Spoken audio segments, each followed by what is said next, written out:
Assalamualaikum warahmatullahi wabarakatuh. Selamat datang di Laboratorium Mujubahan. Pada kesempatan kali ini saya akan menjelaskan bagaimana melakukan metalografi. Metalografi dilakukan untuk mengetahui atau mengamati struktur mikro dari sebuah material. Dari struktur mikro tersebut kita bisa memperoleh informasi mengenai bentuk butiran, ukuran butiran atau grain size. Kita bisa mengetahui juga fase-fase yang ada.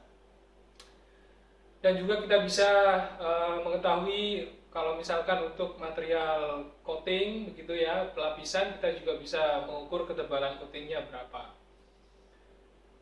Selanjutnya adalah penjelasan mengenai peralatan dan bahan yang diperlukan untuk melakukan metalografi.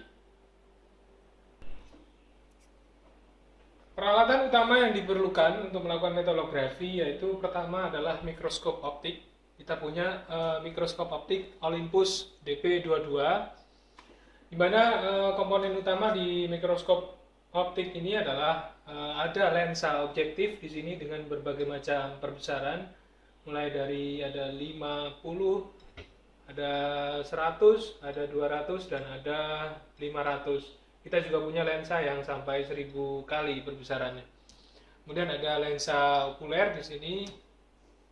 Dan ada monitor yang akan nanti akan mendisplay gambar struktur mikro dari material yang kita amati strukturnya.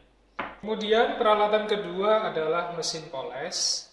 Mesin poles ini berfungsi untuk menghaluskan permukaan spesimen yang akan diamati struktur mikronya. Alat berikutnya yang diperlukan adalah mounting press. Alat ini berguna untuk melakukan mounting pada sampel yang ukurannya sangat kecil dan tidak memungkinkan tangan kita untuk memegang dan memolesnya. Misalkan seperti ini.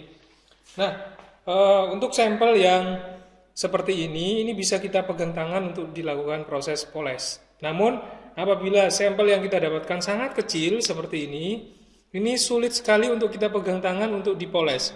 Maka dari itu, ini harus dimounting dengan menggunakan alat mounting press tadi. Setelah sampel yang kecil ini dimounting, nanti bisa jadi seperti ini. Ini adalah contoh sampel dengan ukuran yang kecil dan sudah dimounting dengan akrilik. Alat selanjutnya yang diperlukan adalah dryer.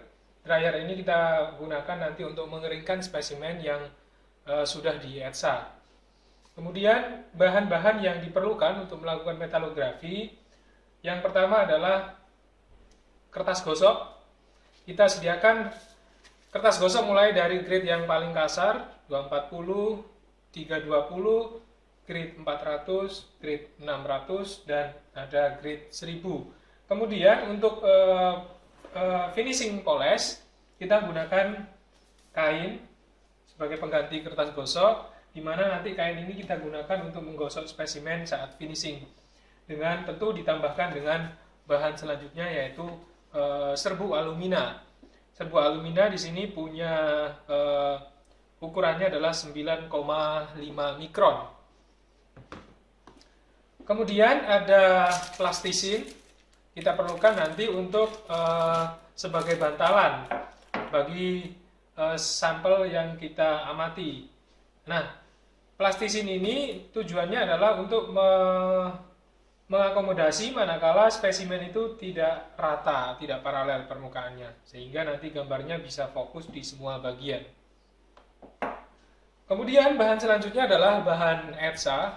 Di sini ada hydrochloric acid, ada HCl, kemudian ada HNO3, ada alkohol, ada HF, dan macam-macam larutan kimia lainnya. Setiap material mempunyai larutan etsa atau cairan etsa yang berbeda-beda. Nah, proses etsa ini tujuannya adalah untuk mengkorosikan permukaan spesimen agar bisa nanti diamati di bawah mikroskop. Langkah untuk melakukan pengamatan terhadap struktur mikro material atau metalografi, yang pertama adalah kita lakukan pemotongan untuk mengambil sebagian kecil sampel yang akan kita amati. Berikutnya adalah memoles sampel tersebut menggunakan mesin poles. Selanjutnya adalah proses etsa, chemical etching. Kemudian yang terakhir adalah mengamati sampel atau spesimen di bawah mikroskop. Langkah yang pertama adalah proses pemotongan material atau sampel. kita sudah mendapatkan sebuah sampel potongan dari sambungan las. Di sini ada sambungan las dengan ukuran kecil. Nah, sekarang tahap kedua adalah proses pemolesan. Kita mulai poles dari grade 240 karena permukaannya cukup halus karena bekas potongan dari abrasif cutter. Kita pasang kertas gosok dengan grade 240.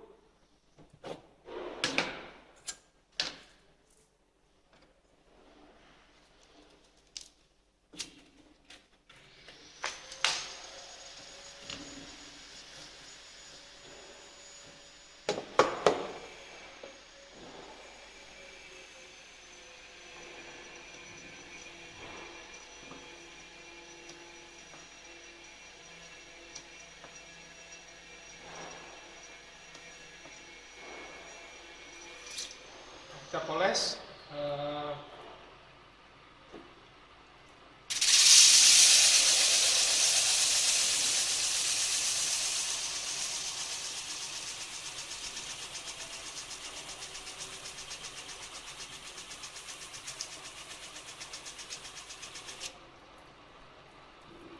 Nah, seperti inilah permukaan spesimen yang sudah dipoles dengan grade 240. Selanjutnya kita poles dengan grade yang lebih halus lagi, yaitu 320. Kita lanjutkan pemolesan dengan menggunakan kertas gosok grade 320. Namun sebelumnya kita harus perhatikan orientasi pemolesan pada kertas gosok yang 240 tadi. Posisi material tadi seperti ini. Sekarang begitu saya ganti kertas gosok dengan grade yang lebih tinggi, saya harus balik spesimen ini. Tujuannya adalah kita bisa mengetahui nanti apakah pemolesan dengan kertas gosok di grade 320 ini sudah selesai atau belum. Nah, tandanya adalah manakala di permukaan material ini terdapat dua orientasi arah goresan, ini karena lingkaran, tentu nanti di spesimen akan ada bekas goresan yang searah seperti ini. Nah, apabila ada dua arah goresan, ke sini dan ke sini, itu artinya sisa goresan di kertas gosok 240 belum hilang. Artinya proses pemolesan harus diteruskan hingga orientasinya satu arah semua.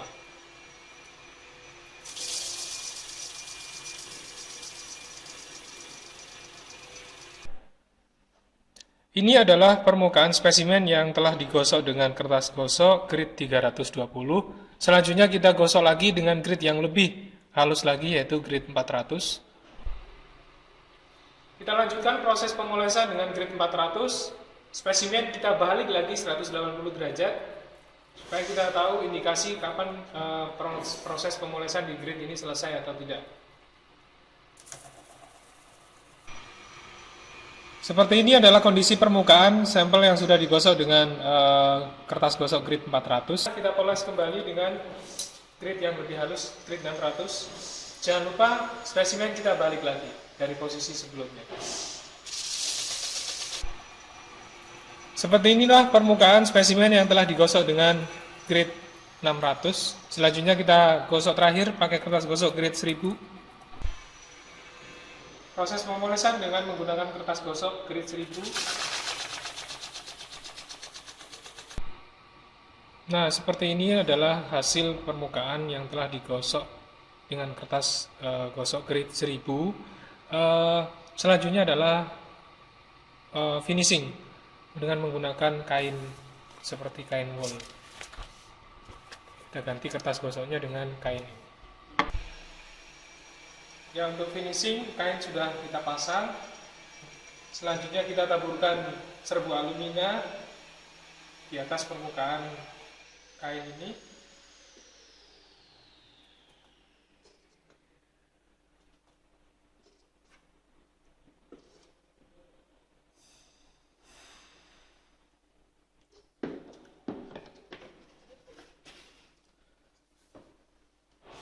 Kemudian kita basahi, tidak usah terlalu banyak airnya, lembab saja. Berbeda dengan ketika moles menggunakan kertas gosok. Ketika kita moles dengan menggunakan kain, kemudian di atasnya ada bubuk alumina, ini tetesan air sedikit-sedikit demi sedikit saja.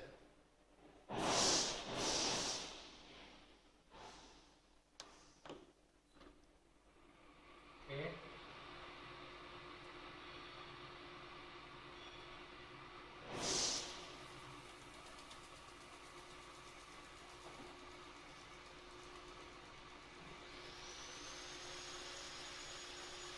Proses pemolesan dengan menggunakan kain ditambahkan dengan bubuk alumina ini dianggap selesai manakala di permukaan spesimen sudah tidak ada lagi goresan-goresan.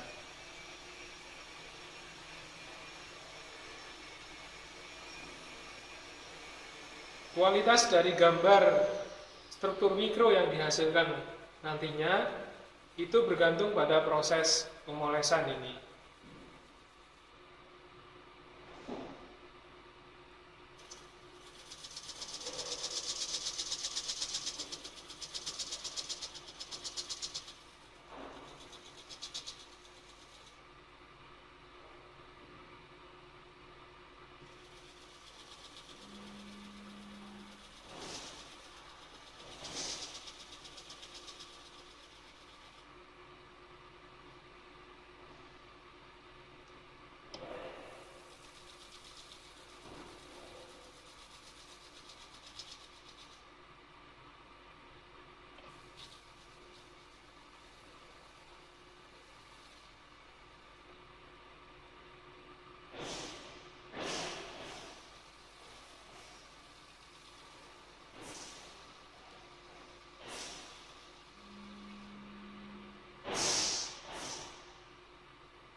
Nah, sekarang kita bisa lihat kondisi permukaan dari sampel yang sudah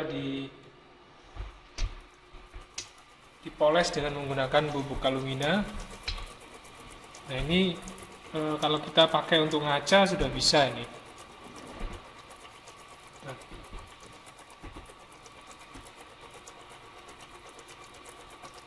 seperti ini kondisinya. Berikutnya adalah proses etsa. Namun sebelumnya kita harus nyalakan dulu exhaust dari lemari asam ini supaya uap dari bahan kimia ini tidak kita hirup. Nah, cairan etsa yang akan kita gunakan adalah aqua regia karena bahan yang akan kita amati ini adalah stainless steel. Aqua regia itu adalah komposisinya terdiri dari HCl dan ditambahkan dengan HNO3 dengan perbandingan antara HCl dan HNO3 adalah sebesar 2:1. Kita buat larutan etsanya, cairan etsanya.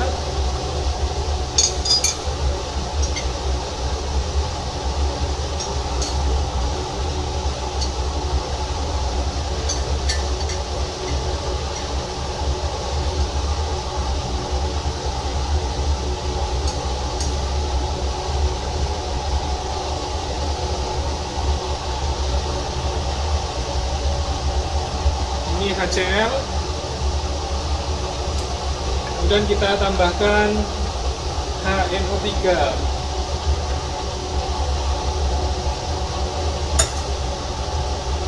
Kita cuci dulu pipetnya.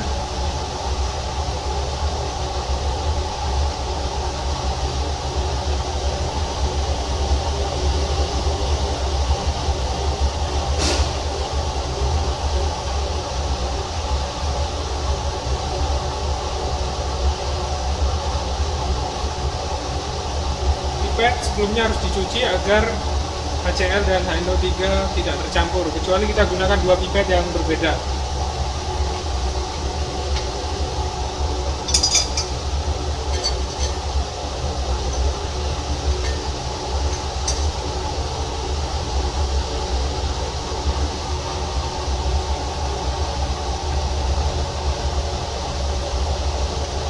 HNO3 lebih sedikit, tadi HCl segini 2:1 ya.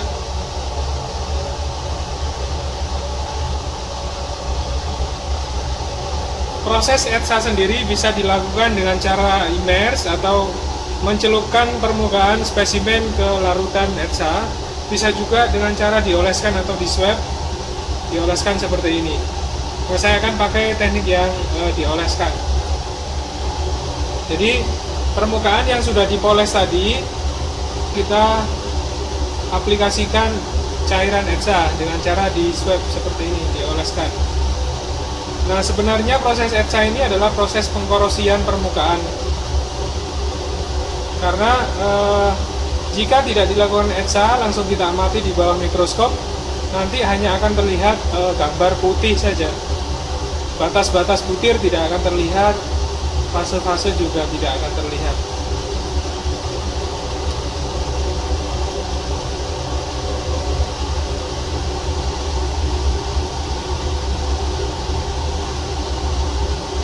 Nah, kapan proses etsa ini selesai? Kita lihat manakala sudah tampak perbedaan antara wet metal, HAZ, dan base metal.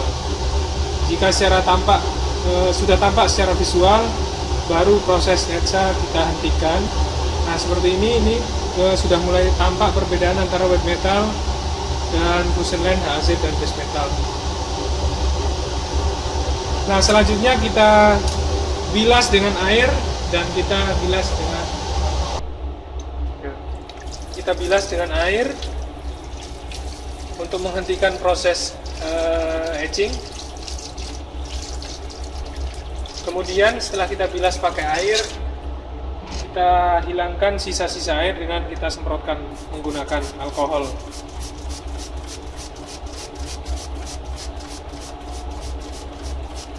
Terakhir kita keringkan menggunakan dryer. Kita keringkan permukaannya menggunakan dryer.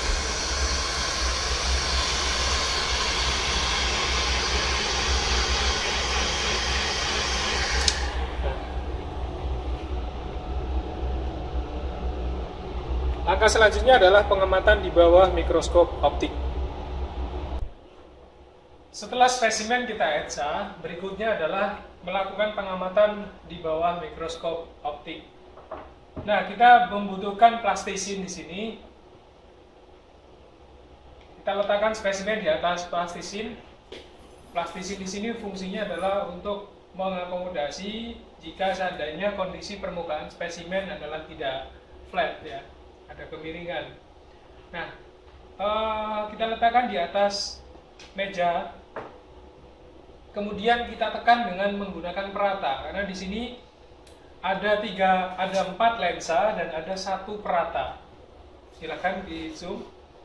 Di sini ada 4 lensa dan 1 perata. Kita gunakan perata. Kita tekan dulu spesimennya sampai betul-betul rata. Nah, inilah guna dari plastisin tadi. Karena kalau kita tidak gunakan plastisin, nanti pasti gambarnya sebagian ngeblur, sebagian fokus. Nah, setelah kita ratakan spesimen, baru kita gunakan lensa dengan perbesaran tertentu. Saya gunakan lensa 100 kali di sini. Saya buka aplikasinya StreamStab untuk menampilkan gambar yang ada di bawah lensa ini ke dalam desktop. Kemudian kita fokuskan dengan cara turunkan eretan di sini. Nah, begitu kita dapat fokus, kita tinggal geser eretan meja ke kanan atau ke kiri, bisa ke atas atau ke bawah untuk menentukan lokasi pengamatan. Nah, misalkan saya ingin mengamati daerah base metal di sini. Nah, seperti ini adalah struktur mikro pada daerah base metal. Materialnya adalah stainless steel dengan perbesaran 100 kali. Ini bisa kita save di sini dengan ngeklik tombol snapshot. Nah, kita snapshot, ini sudah menyimpan. Kemudian kita bisa alih perbesaran yang lebih lagi, 200 kali misalkan. Perbesaran 200 kali seperti ini. Lebih besar. Nah, ini seperti ini strukturnya. Jangan lupa ketika kita ganti perbesaran, maka kita harus juga menyesuaikan skalanya. Misalkan kita ganti 500, kita klik 500 di sini, kita ganti. Nah, ini skala di sini akan berubah. Jangan lupa setiap kali berganti perbesaran kita harus klik sesuai dengan lensa yang kita gunakan. Karena saya gunakan lensa 200 kali, saya klik 20 di sini. Nah, kita save lagi dengan klik snapshot. Kita bisa gunakan lagi perbesaran yang lebih 500 kali. Nah, kita fokuskan kembali dengan turunkan eretannya. Nah, ini struktur 500 kali. Jangan lupa klik lensanya 50 atau 500. Nah, kita snapshot lagi untuk menyimpannya seperti itu seterusnya. Kemudian kita geser ke tempat yang lain, misalkan di daerah transisi las, saya geser ke lensa 100 lagi supaya lebih mudah untuk mengamatinya karena jangkauannya lebih luas.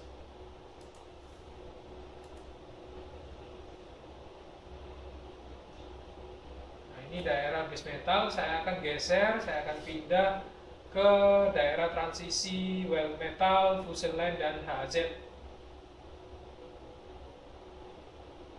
Nah, ini adalah daerah transisi, zona transisi.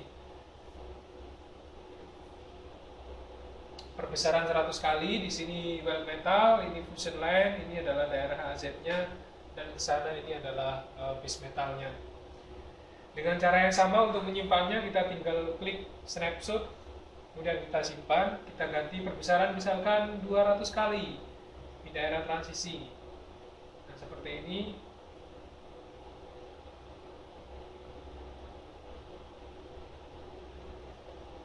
Jelas terlihat di kamera? Baik, seperti itulah cara untuk mengamati struktur mikro dari logam atau material.